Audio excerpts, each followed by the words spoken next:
Pada zaman dahulu, di negeri timur, hiduplah tukang kayu bernama Ali Baba. Dia hidup miskin bersama istrinya.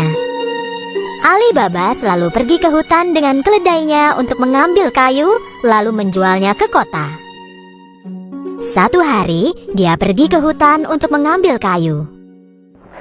Tiba-tiba, dia menyadari ada sekelompok pria berkuda menuju ke arahnya, dan mereka tidak terlihat ramah. Mereka pasti para pencuri. Aku harus segera bersembunyi. Ali Baba menyembunyikan keledainya di balik semak dan memanjat sebatang pohon. Orang-orang itu datang dan berhenti tepat di bawah pohon itu. Ali Baba menghitung. Mereka semuanya berjumlah 40 orang.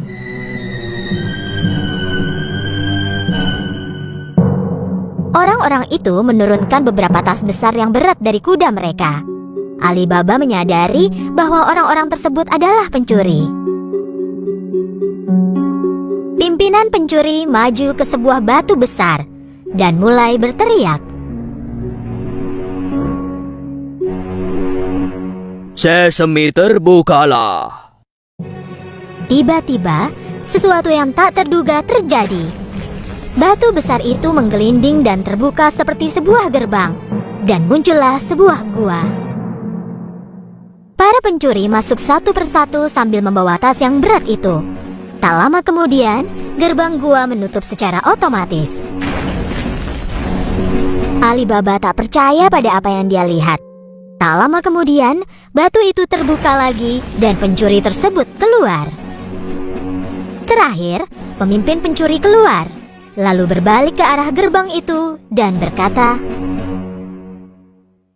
Sesame tertutuplah. batu besar itu segera tertutup, dan para pencuri melompat ke atas kudanya lalu pergi. Ali Baba turun dari pohon dan langsung menuju batu besar itu. Dia meneriakkan kata yang diingatnya tadi. Sesame terbukalah. Gerbang tersebut terbuka dengan suara berisik.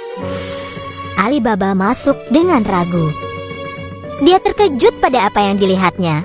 Di dalam gua itu penuh dengan emas, perak, kain mahal, berlian, dan kotak harta karun. Ali Baba melihat berkeliling, mengambil 3 buah kantong dan pergi. Dia mengembalikan batu tersebut dan mengulangi ucapan yang dia dengar dari pemimpin pencuri. Sesame tertutuplah. Ali Baba menaruh tasnya ke atas keledai dan pulang. Ketika tiba di rumah, Ali Baba menunjukkan tas itu kepada istrinya. Sang istri tak percaya dan berpikir Ali Baba mencurinya. Dari mana kau menemukan emas banyak ini? Ali Baba menjelaskan semuanya kepada istrinya. Hal itu membuat istri Ali Baba sangat senang dan mereka mulai mengemasi barang mereka. Ayo lihat berapa banyak uang yang kita punya. Jangan, ayo kita gali lubang dan sembunyikan emasnya. Keluarlah dan gali lubang. Aku akan pinjam gelas pengukur dari kakakmu Kasim. Kakak Ali Baba, Kasim, adalah seorang pedagang kaya, tetapi sangat serakah. Dia tak pernah membantu Ali Baba, jadi Ali Baba memperingatkan istrinya. Jangan bicara apapun tentang emas itu, tak seorang pun yang boleh tahu. Istri Ali Baba pergi ke rumah Kasim dan meminjam gelas pengukur. Karena tahu bahwa mereka sangat miskin, Kasim segera bertanya, Kenapa kau memerlukan gelas pengukur? Kau tak punya uang? Istri Ali Baba segera mengarang cerita bohong. Tentu saja Kasim tidak mempercayainya. Dia diam-diam menaruh madu di bawah gelas dan memberikan gelas itu kepada istri Ali Baba. Ketika istrinya pulang, Ali Baba dan istrinya mulai mengukur emas tersebut. Dan Ali Baba mengubur emas yang telah dia hitung ke dalam sebuah lubang.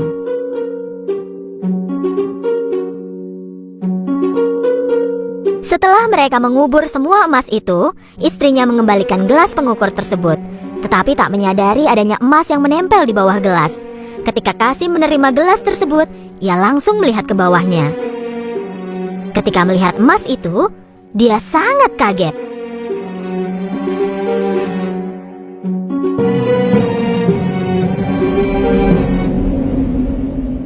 Aku penasaran dari mana Alibaba menemukan emas ini. Kasim tak bisa tidur semalaman. Ketika pagi datang, dia bangun dan langsung pergi ke rumah Alibaba. Dan dia menunjukkan emas yang menempel di bawah gelas itu. Alibaba, kupikir kau ini miskin. Dari mana kau menemukan emas ini? Alibaba menceritakan semuanya supaya Kasim tidak memberitahu semua orang tentang emas itu. Jika kau tak menunjukkan letak gua ini, aku akan memberitahu para pencuri tentangmu. Tapi Kasim, Alibaba tahu Kasim akan melakukan apa yang diucapkannya. Tak ada pilihan, mereka pergi ke gua itu. guanya ada tepat di belakang batu ini. Sekarang ayo pergi dari sini, para pencuri mungkin datang sebentar lagi. Alibaba dan Kasim pulang ke rumah. Tetapi Kasim masih memikirkan gua itu. Dia segera membawa 2 ekor keledai dan pergi ke gua. Ketika tiba di depan pintu gua, dia mengulangi perkataan yang dia pelajari dari Alibaba. Sesame terbukalah. Batu besar itu tiba-tiba mulai bergerak dan gerbang ke gua pun terbuka. Kasim tak percaya. Dia kehabisan kata-kata tentang pemandangan di dalam gua. Emas yang berkilauan membuatnya terpesona. Dengan buru-buru, dia mulai mengisi tas yang dia bawa dengan emas sebanyak yang dia bisa. Ketika tak ada tempat lagi, dia kembali ke gerbang. Tetapi gerbangnya tertutup. Dan sialnya, dia lupa kata sandi untuk membuka gerbang. Jadi dia mulai mengarang dan mencoba membuka gerbang itu. Pintu terbukalah. Batu terbukalah. Gandum terbukalah. Apapun yang dia ucapkan, gerbangnya tidak mau terbuka. Kasim mulai panik. Dia mencari gerbang lain, tetapi tak menemukan apapun. Tak lama kemudian, para pencuri kembali ke gua mereka. Saat mereka melihat keledai Kasim, mereka menjadi curiga dan menghunus pedang mereka. Sesame terbukalah.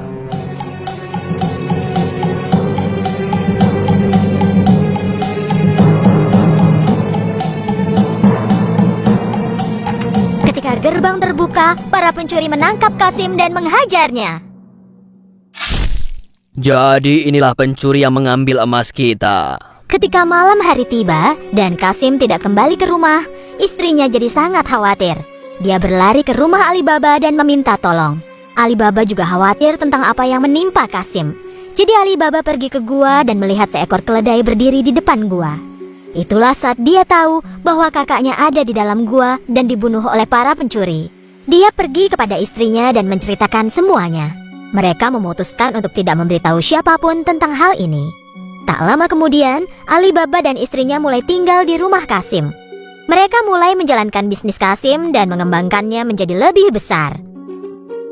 Mereka menjadi semakin kaya raya. Selama ini, pemimpin pencuri menyadari bahwa emas di guanya semakin berkurang setiap hari. Jadi dia memerintahkan seorang pencuri untuk melihat apakah ada sesuatu yang mencurigakan. Pergilah ke kota dan lihat sekeliling apakah ada orang kaya baru dan yang berbelanja banyak. Ketika pencuri berkeliling di pasar, dia melihat Alibaba berbelanja dengan emas di tangannya. Jadi dia mengikuti Alibaba pulang. Ketika Alibaba pulang, pencuri tersebut menandai pintu rumahnya. Ketika hari gelap, istri Kasim keluar untuk memberi minum hewan. Dan saat itu, dia melihat tanda di pintu. Dia menyadari bahwa tanda itu bukan untuk hal yang baik. Jadi dia mengambil cat dan menandai semua pintu di lingkungannya.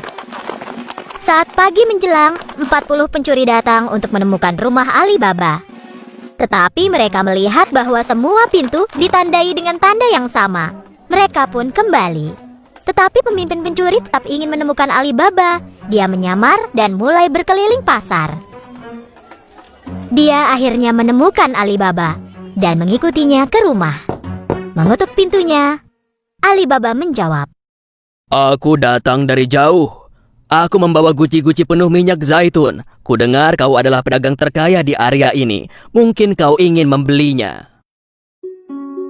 Alibaba mengundang pemimpin pencuri untuk makan malam, mengira bahwa dia juga seorang pedagang. Pencuri itu membawa 40 guci minyak zaitun ke dalam rumah Alibaba. Dan Alibaba menyuruh pelayannya menyiapkan meja makan istimewa. Alibaba ingin menjamu tamunya malam itu. Tentu saja tamunya menerima tawaran itu. Ketika Alibaba dan pencuri itu makan malam, istri Kasim yang bijak pergi melihat guci minyak zaitun itu. Tiba-tiba dia mendengar suara berisik. Apakah kita keluar sekarang? Jangan, belum waktunya. Ketika istri Kasim tahu bahwa ada pencuri di dalam guci itu dan bukannya minyak zaitun, dia tahu bahwa itu adalah jebakan. Dia segera pergi ke dapur dan mendidihkan minyak. Lalu dia kembali dan menuangkan minyak mendidih ke setiap guci. Tentu saja, para pencuri terpanggang diam-diam.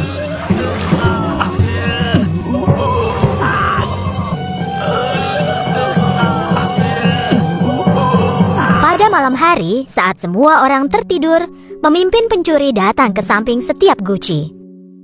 Kalian bisa keluar sekarang. Ketika tak ada jawaban, dia bertanya lagi. Apa kalian tidur? Ketika dia bertanya lagi dan tak mendapatkan jawaban, dia membuka salah satu guci. Dia kaget dan tahu bahwa dia juga akan tertangkap. Dia segera melarikan diri dan tak pernah kembali. Keesokan paginya, istri Kasim memberitahu Alibaba tentang apa yang terjadi. Kini mereka tahu bahwa mereka tak perlu khawatir tentang pencuri itu lagi. Dan akhirnya, Alibaba dan keluarganya hidup bahagia dan kaya raya. Dahulu sekali, di sebuah kota kecil, hiduplah seorang pembuat mainan yang sudah tua bernama Geppetto. Dia menjual mainan kayu buatannya untuk bisa bertahan hidup. Satu-satunya yang disesali pembuat mainan ini ialah karena dia tidak memiliki anak. Suatu hari saat berjalan di hutan, Geppetto menemukan kayu yang tepat untuk mainan barunya. Ini kayu yang kucari. Aku akan membuat boneka yang indah dengan kayu ini. Geppetto memanggul kayu itu dan membawanya ke bengkel kerjanya. Dia menaruh kayu itu di atas meja dan mulai memahat. Tiba-tiba terjadi sesuatu yang tak terduga. Dia mendengar suara dari kayu itu. Geppetto awalnya kaget, tapi kemudian berpikir bahwa dia salah dengar. Geppetto melanjutkan memahat, tapi kemudian mendengar suara yang sama lagi. Aku pasti sudah sangat tua. Aku terus saja mendengar suara-suara. Geppetto terus bekerja. Pertama-tama kepala boneka terbentuk, lalu diikuti oleh tangan dan kaki. Geppetto akhirnya menyelesaikan boneka itu. Dia pun duduk di kursi dan mulai beres-beres. Di saat itulah dia mendengar suara lain. Halo? Geppetto melihat sekeliling dan terkejut, tapi dia tak melihat siapapun kecuali boneka kayunya. Jadi dia melanjutkan pekerjaannya. Setelah beberapa lama, boneka kayu itu melompat dari kursi dan mulai menari di ruangan itu. Melihat hal ini, Geppetto berjuang agar tidak pingsan. Ya ampun, boneka kayu ini hidup. Tentu saja itu bukan anak sungguhan, tapi boneka itu tertawa, berbicara, dan bermain seperti seorang anak. Geppetto memegang boneka itu di tangannya. Mulai sekarang, namamu adalah Pinocchio, nak. Geppetto dan Pinocchio memulai masa-masa bahagia mereka bersama. Tiba waktunya bagi Pinocchio untuk bersekolah. Tapi Geppetto tidak punya uang untuk membelikan peralatan sekolah untuk Pinocchio. Oleh karena itu, dia menjual mantelnya dan memberi uang itu kepada Pinocchio. Pinocchio membawa uang itu dan pergi ke sekolah dengan senang hati. Melihat-lihat semua toko, orang, dan pasar di sepanjang jalan. Tiba-tiba, dia melihat kerumunan orang di depan. Untuk mencari tahu apa yang terjadi, dia menuju kerumunan itu. Karena sangat pendek, dia sulit melewati orang-orang untuk bisa ada di depan. Yang dia lihat adalah tenda warna-warni. Itu adalah tenda sirkus. Badut di depan tenda sedang memanggil-manggil pelanggan. Pinocchio penasaran ingin melihat ada apa di dalam tenda itu, tapi badut itu menghentikannya. Kau tak boleh masuk kecuali kau membayar. Pinocchio berpikir sebentar dan ingat akan uang yang diberikan Geppetto untuk sekolahnya. Aku punya uang. Pinocchio mengeluarkan uang dari sakunya dan memberikan kepada badut itu. Di dalam tenda itu sangat menyenangkan. Dia melihat boneka kayu dimainkan di panggung di tengah tenda. Hei, mereka juga terbuat dari kayu. Dengan melompat ke panggung, Pinocchio mulai menari bersama boneka-boneka itu. Tetapi penonton pertunjukan itu marah kepadanya. Turun dari panggung. Pemilik sirkus yang berada di atas panggung sambil memegang tali boneka sangat senang melihat boneka yang hidup. Sebuah boneka tanpa tali akan menghasilkan uang banyak untukku. Hahaha. Pikirnya. Dan setelah pertunjukannya selesai, dia menangkap Pinocchio dan mengurungnya di sangkar. Pinocchio sangat sedih karena dia tidak mematuhi perintah Geppetto untuk langsung pergi ke sekolah. Jadi dia mulai menangis.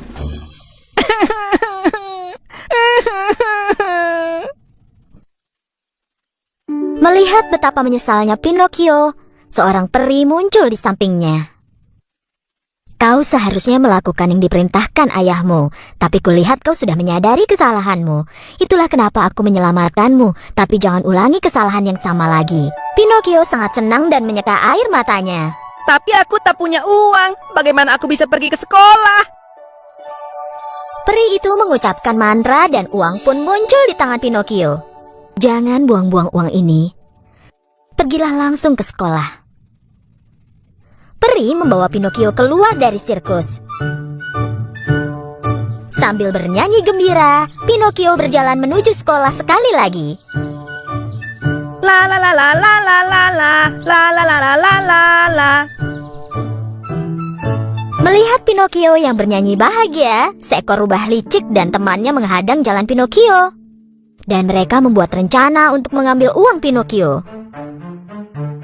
Kau mau kemana? Kau terlihat senang sekali. Aku mau membeli peralatan sekolah dan pergi ke sekolah. Uang ini tak akan cukup untuk membeli peralatan sekolah. Jika kau lakukan sesuai perintah kami, kau akan punya uang lebih banyak. Kau ingin aku melakukan apa? Berikan uangmu dan kami akan menanamnya di lapangan ajaib. Dan kau akan memiliki pohon uang. Kau bisa pergi dan memetik uangnya kapanpun kau membutuhkan. Pinocchio yang lugu percaya pada semua ucapan rubah itu dan menyerahkan semua uangnya. Sambil membawa lari uang itu, rubah dan kucing pun segera pergi. Karena ditinggal sendirian, peri muncul lagi di samping Pinocchio. Kenapa kau masih belum sampai sekolah? Apa kau sudah dapatkan peralatan tulis dengan uang yang kuberikan? Sebenarnya peri tahu bahwa Pinocchio memberikan uangnya ke rubah. Peri memperingatkan Pinocchio, jangan berbohong padaku, atau aku akan menghukummu. Pinocchio tidak mendengarkan peri dan tetap berbohong. Aku beli peralatan sekolahnya tapi ketinggalan. Segera setelah Pinocchio selesai berbicara, hidungnya mulai memanjang. Apa kau mengatakan yang sejujurnya? Ketika mengatakan kebohongan lainnya, hidung Pinocchio terus memanjang dan memanjang. Pada akhirnya, dia bahkan tak bisa menggerakkan kepalanya. Tapi kenapa? Apa yang terjadi? Akhirnya Pinocchio menyadari kesalahannya dan memberitahu peri semua yang dia alami. Melihat Pinocchio telah berbuat yang benar, peri mengembalikan hidungnya menjadi normal. Aku mengampunimu karena kau mengatakan yang sebenarnya. Dengan mantra lain, peri mengembalikan uang yang diambil oleh rubah. Dan sekali lagi memperingatkan Pinocchio untuk tidak membuang uangnya lagi. Dengan memegang uang di tangannya sambil bernyanyi, Pinocchio mulai berjalan lagi. Tapi kali ini, dia menghadapi jenis bahaya lain. Pemilik sirkus yang pernah menangkapnya dahulu berdiri di hadapan Pinocchio. Karena berhasil melarikan diri, pemilik sirkus sangat dendam pada Pinocchio. Dia ingin menghukum Pinocchio. Dia menangkap Pinocchio dan melemparkannya ke laut. Saat Pinocchio terjatuh ke laut, dia tidak tenggelam. Dia mengambang di air karena dia terbuat dari kayu. Pinocchio sangat suka mengambang dan mulai berenang dengan menggerakkan tangan dan kakinya. Dan sesuatu terjadi ketika dia berenang ke tepi. Hei, apa yang terjadi? Di mana aku? Pinocchio tiba-tiba menemukan dirinya ada di tempat gelap. Dia melihat sekeliling tapi tidak bisa melihat jalan keluar. Sebenarnya, Pinocchio ditelan oleh ikan raksasa dan kini berada di dalam perut ikan itu. Sementara itu, Geppetto mengkhawatirkan Pinocchio dan pergi mencarinya. Pinocchio! Pinocchio! Akhirnya, Geppetto telah mencapai tepi pantai tempat Pinocchio dilemparkan ke laut. Dia bertanya pada nelayan apakah mereka pernah melihat putranya. Salah seorang nelayan ingat anak laki-laki yang dicari Geppetto dan bilang bahwa anak itu terjatuh ke laut. Geppetto meminta bantuan nelayan itu. Karena nelayan itu tahu bahwa Geppetto adalah orang baik, dia lalu menolongnya. Dan dia memberikan perahu kecil kepada Geppetto untuk menyelamatkan Pinocchio. Geppetto naik ke perahu dan berlayar ke lautan. Setelah beberapa saat, tiba-tiba badai besar mulai terjadi. Perahu kecil itu tak bisa lagi menahan ombak besar sehingga hancur. Dan Geppetto mendapati dirinya berada di tengah laut. Geppetto sudah tua dan tidak tahu cara berenang, jadi dia mulai tenggelam jauh ke dalam laut. Tepat saat itu, ikan raksasa yang telah menelan Pinocchio juga menelan Geppetto. Geppetto meluncur ke dalam kerongkongan ikan itu dan menuju ke perut ikan. Dan Geppetto mendengar suara anak kecil menangis. Geppetto tentu saja langsung mengenali suara itu. Pinocchio, anakku, aku akhirnya menemukanmu. Aku khawatir sekali. Mendengar suara ayahnya, Pinocchio memeluk Geppetto sambil menangis. Aku minta maaf karena tidak mendengarkan nasihat ayah. Maafkan aku. Aku akan selalu mematuhi perintahmu. Karena melihat Pinocchio sungguh menyesal, peri memutuskan untuk menolong mereka. Peri membawa Geppetto dan Pinocchio keluar dari perut ikan dan menerbangkan mereka ke tepi pantai. Sejak saat itu, Pinocchio menjadi anak laki-laki yang sangat pintar dan selalu menuruti nasihat ayahnya. Dia pergi ke sekolah setiap hari dan pulang sekolah dia langsung membantu ayahnya bekerja di bengkel. Peri melihat bagaimana Pinocchio telah menjadi anak yang baik dan memutuskan untuk memberinya hadiah. Suatu malam, saat Pinocchio tidur, peri mendatangi tempat tidurnya dan mengucapkan mantra. Keesokan paginya, Pinocchio bangun untuk bersiap ke sekolah seperti biasanya. Saat Pinocchio bangun dari tempat tidur, dia menyadari ada sesuatu yang berbeda. Pertama-tama dia melihat tangannya, lalu tubuhnya. Dia terkejut. Dia tidak terbuat dari kayu lagi. Dia kini anak laki-laki dengan tubuh manusia. Dia melompat dari tempat tidurnya dan berlari ke ayahnya. Ayah, ayah, lihat aku. Melihat Pinocchio yang kini telah menjadi anak laki-laki sungguhan, Geppetto sangat bahagia. Akhirnya aku memiliki putra sesungguhnya. Ayah dan anak mereka berpelukan sambil menangis bahagia. Pinocchio tak pernah berbohong lagi dan hidungnya selalu berada di tempat seharusnya.